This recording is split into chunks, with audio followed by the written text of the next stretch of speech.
8. jūnijā būs Eiroparlamenta vēlēšanas. Centra partijas deputāti Eiropas parlamenta strādās, lai garantētu pamatbrīvības, attīstītu sabiedrības solidaritāti, vienotus Eiropas standartus sociālajā palīdzība, izglītība, veselības aprūpē un atbalstītu ģimenes ar bērniem.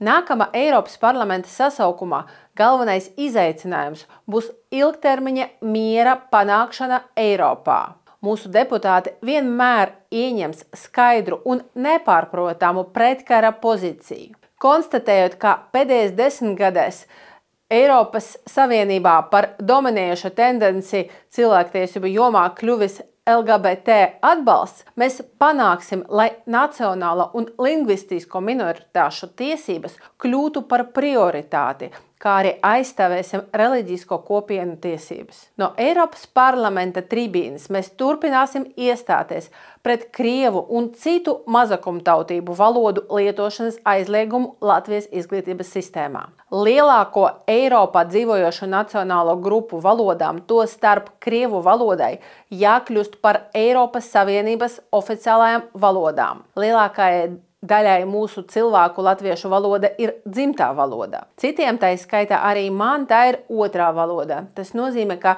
sarunvaloda viņu ģimenes ir cita. Statistika rāda, ka 37% Latvijas iedzīvotāju mājās runā krieviski.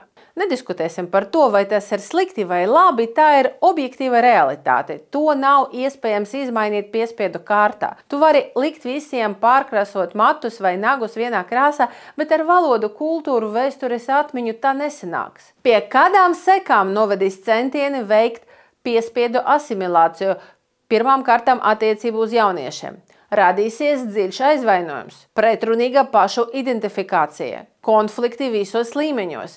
Tas viss var būt iedzīts cilvēka personības dziļumos, bet paliks un nesīs bēdās tik un tā. Kas ir valsts? Visi kā viens vai tomēr viens kā vienreizība un neatkārtojamība? ANO vispārējā cilvēktiesību deklarācija, kas tika pieņemta neilgi pēc Otrā pasaules kara beigām, pašā 1. pantā ir teikts: visi cilvēki piedzimst brīvi un vienlīdzīgi cieņā un tiesībās. Labs vēsturisks piemērs – likums par Latvijas izglītības iestādēm, ko 1919. gada 8. decembrī pieņēma Latvijas Tautas padome.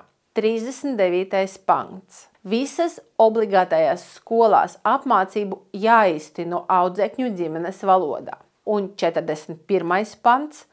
Valsts un komunālas iestādes uztur tik daudz obligātu skolu katrai tautībai, cik tas nepieciešams visu bērnu izglītošanai, izejot no pastāvošo likumu nolikumiem. Atļaušos vēl 2 citējumus.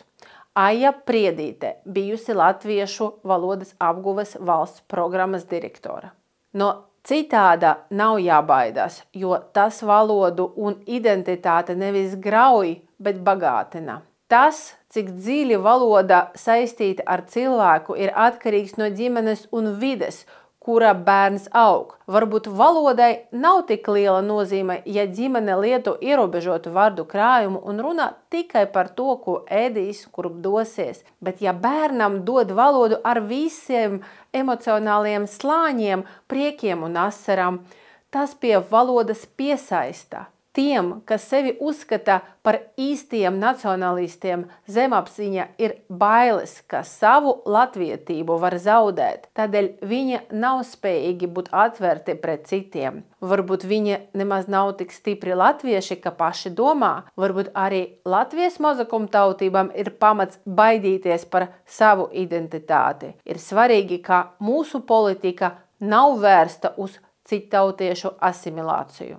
Un arhibiskapa Stankeviča citāts. Jau vairāk kārt esmu publiski teicis, ka izmantot politiskos nolūkos vajāšanu un viens otru kodināts nacionālā augsne ir grēks no baznīcas viedokļa, un tas ir noziegums no valsts drošības viedokļa.